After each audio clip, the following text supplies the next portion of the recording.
Hello, good morning प्रिय विद्यार्थियों। तो मापांक वाला दो चरों वाला असमीका का ग्राफ हम एक और लेते हैं।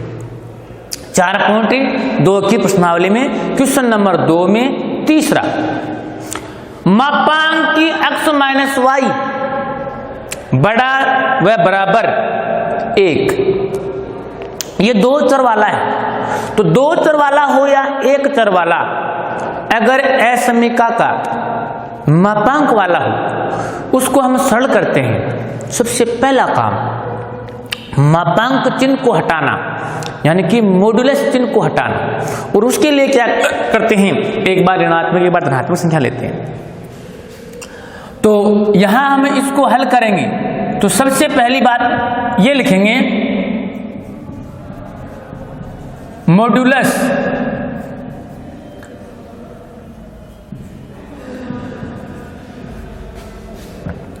चिन्ह को हटाने पर,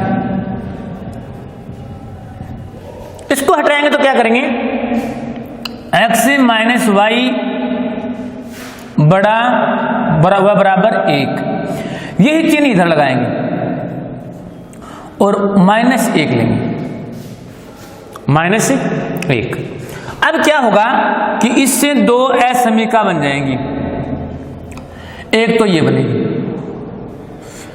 x माइनस वाई बराबर 1, फर्स्ट असमीका है। दूसरी ये बन जाएगी x माइनस वाई छोटा बराबर -1, असमीका। दो असमीका हो गई। अब असमीका को क्या करते हैं, समीकरण में बदलते हैं। तो यहां लिखेंगे असमीकाओं को समीकरण में बदलने पर, तो ये असमीका फर्स्ट है, इसको बदलेंगे तो ये हो जाएगी x माइनस वाई बराबर 1, समीकरण फर्स्ट हो गया ये। इसको बदलेंगे तो ये हो जाएगी x माइनस वाई बराबर -1, समीकरण सेकंड। असमीका में समीकरण में बदल दिया। समीकरण में बदलने के बाद में x बराबर 0, y का घटान बिंदु, y बराबर 0, x का घटान बिंदु। तो समीकरण फर्स्ट में x बराबर 0 लेने पर y x का घटान बिंदु,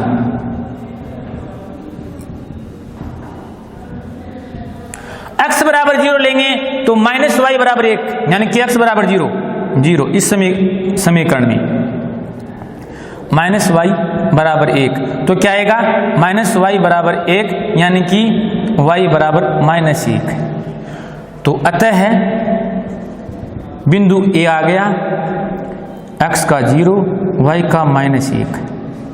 फिर इसी समीकरण फर्स्ट में y बराबर 0 लेने पर x का घटान बिंदु, y बराबर 0 लेंगे तो x बराबर क्या आएगा, 1। तो अतः है x बराबर क्या आएगा, 1, यानी कि बिंदु B क्या आएगा, x का 1, y का 0। ये दो बिंदु आ गए समीकरण फर्स्ट के। अब ऐसे ही समीकरण सेकंड में यहां लिखेंगे हम, समीकरण सेकंड में x बराबर 0 लेने पर y x का घटान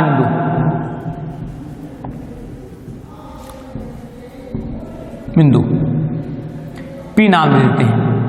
समीकरण सेकंड ये समीकरण है, इसमें x का मान 0 ले रहे हैं, तो y बराबर क्या आ जाएगा, माइनस प्लस का 1, y बराबर प्लस का 1 है। तो x का तो 0 और y का 1, और y बराबर 0 लेने पर x का घटान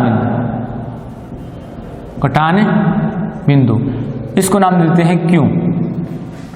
y बराबर 0 लेंगे तो x बराबर -1, -1 और इसका 0, ये दोनों बिंदु हो गए। इन दोनों को ग्राफ में अंकित करेंगे। ये हमारा ग्राफ एक्स ओ एक्स डेश रेखा, ये मूल बिंदु, वाई ओ वाई डेश रेखा। पैमाने के अकॉर्डिंग वही 1 2 3 4, 1 2 3 4, -1 -2 -3 -4, -1 -2 -3 -4 हो गया। पहला समीकरण का ए बिंदु x का 0, y का 1 माइनस, तो y का -1 ये रहा और x का 0 ये यहीं स्थित होगा। ए बिंदु ए। दूसरा बिंदु बी, x का 1 y का 0, x का 1 ये रहा, y का 0 ये स्थित होगा। इन दोनों को मिला देंगे सीधी रेखा में, ये हमारा ग्राफ बन गया। क्या बन गया? ग्राफ बन गया। समीकरण फर्स्ट का तो x माइनस वाई बराबर 1, समीकरण फर्स्ट ये लिखेंगे। ओके, अब समीकरण सेकंड लेते हैं। सेकंड समीकरण हमारा ये है, इसके मान हमने निकाले P और Q में ये, तो x का मान 0, y का मान 1 है, x का मान 0 है और y का मान 1 है। तो x का मान तो 0, y का मान 1 है, तो ये y अक्ष रेखा पर स्थित होगा। कहाँ स्थित होगा? जब x का मान 0 होता है तो वो बिंदु y अक्ष पर स्थित होता है, और y का मान 0 होता है तो वो बिंदु अक्ष रेखा पर स्थित होता है। ओके, तो इसमें y का मान 1 है, y का मान 1 ये रहा, x का 0 ये हो जाएगा।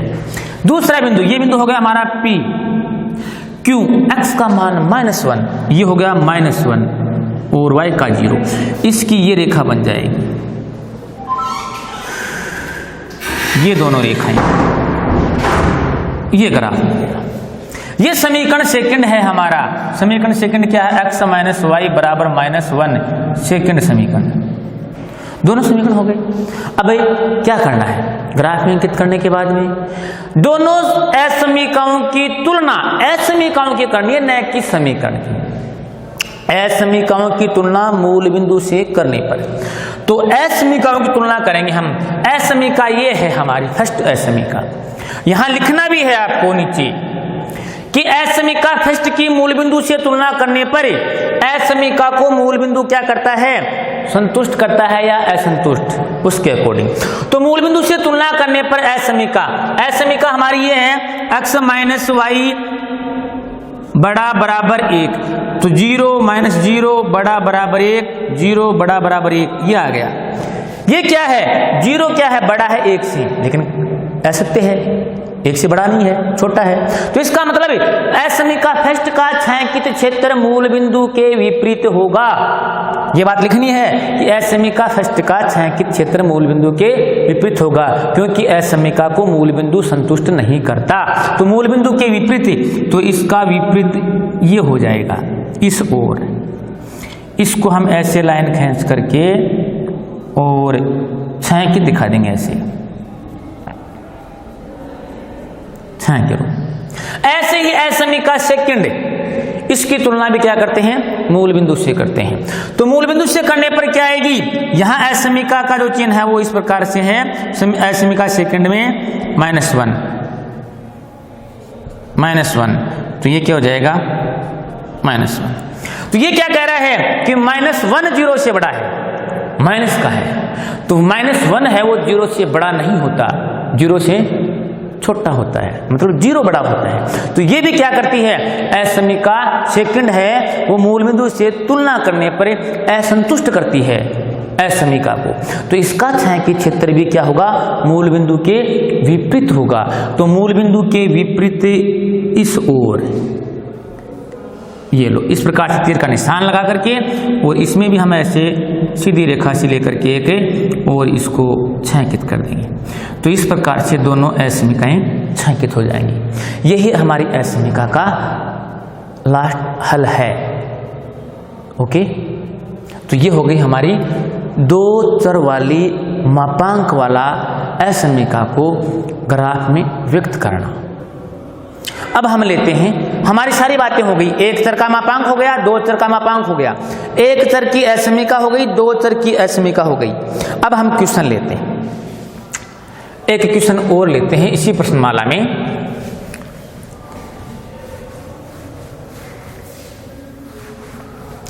बाकी सवालों को आपको हल करना है, जो नहीं आए वो बाद में पूछ लेना।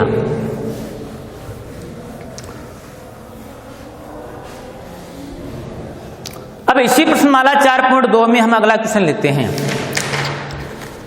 बाकी क्वेश्चन है वो सभी रिलेटेड है इन्हीं से जो आपको बताए हुए हैं। एक क्वेश्चन में ले रहा हूं, क्वेश्चन नंबर 7, समीकरण 2x + 3y = 7 और एक समीकरण है a + b × x + 2a - b × y = 21। ये दो समीकरण a + b × x + 2a - b × y = 21 अनंत हल होंगे। यहां दिया क्या है, ये दिया है कि समीकरण की अनंत हल है, ये कंडीशन दे रखी है हमें, और ए और बी का मान निकालना है। ए और बी का हमें क्या निकालना है, मान निकालना है। तो हमें क्या करेंगे, ये कंडीशन लगाएंगे अनंत हल होने वाली। तो अतः है a1/a2 = b1/b2 = c1/c2 अनंत हल होंगे, यानी कि अपरिमित रूप से अनेक हल होते हैं, उसकी कंडीशन ये होती है। इसमें बस मान रखेंगे a1 a2 b1 b2 c1 c2 जो आपको पहले बताया हुआ भी है। a1 का मान x का गुणांक 2, a2 का मान दूसरे समीकरण में गुणांक a + b बराबर, b2 का मान 3, b1 का मान, b2 का मान 2a - b बराबर c1 c2। 7 और 21 दोनों किसके होंगे, माइनस के, क्योंकि मानक रूप में होने के बाद -7 - 21 माइनस माइनस प्लस होकर के 1/3। क्यों कि ये समीकरण है वो इस रूप में होना चाहिए 2x + 3y - 7 = 0, और ये समीकरण ऐसे होना चाहिए a + b × x + 2a - b × y - 21 = 0 इस रूप में। फिर a1 a2 b1 b2 c1 c2 इसके अकॉर्डिंग। अब हम क्या करें, अब हम क्या करते हैं, देखो ये लेते हैं पहले तो 2/a + b इसके बराबर 1/3, ये इसको वज्र गुणा करते हैं कि तीनों बराबर हैं, वज्र गुणा करने पर तो देखो a + b = 6। थर्ड समीकरण, फर्स्ट सेकंड ये है, ये फर्स्ट है, ये सेकंड है, इसलिए हमने इसको दे दिया थर्ड। इसके बराबर हमने ये ले लिया, अब इसके बराबर भी ये लेंगे क्योंकि तीनों बराबर हैं। तो आप देखो 3/2a - b = 1/3, इसको वज्र गुणा, तो यह आ जाएगा 2a - b = 9। समीकरण 4 आ गया। अब इन दोनों समीकरणों को हम क्या करेंगे, सरल करेंगे विलोपन विधि द्वारा, विलोपन विधि से करेंगे। विलोपन विधि का रूल होता है दोनों समीकरणों में एक चर राशि बराबर होनी चाहिए, दोनों में एक चर राशि बराबर है b b। तो देखो a + b = 6, 2a - b = 9, सरल करने पर ये दोनों कट रहे हैं, इसका मतलब यहां आएगा जोड़ने पर। समांतर राशि असमान चिन्हों की हो तो जोड़ने पर, समांतर राशि समान चिन्ह की हो तो घटाने पर। तो जोड़ने पर ये हो गया 3a, ये हो गया 15, तो a बराबर 15/3, a बराबर 5, a का मान। ये a का मान समीकरण थर्ड में a बराबर 5 रखने पर, थर्ड समीकरण क्या है हमारा, a + b बराबर 6, तो a का मान 5 प्लस b बराबर 6, पक्षांतर करने पर b बराबर 6 - 5, तो b बराबर 1। तो अतः है a बराबर 5 और b बराबर 1, b बराबर 1। ये हमारा क्या आ गया, आंसर आ गया। ओके, धन्यवाद। आगे अगले वीडियो में। तो ये हमारा क्वेश्चन 4 रहा।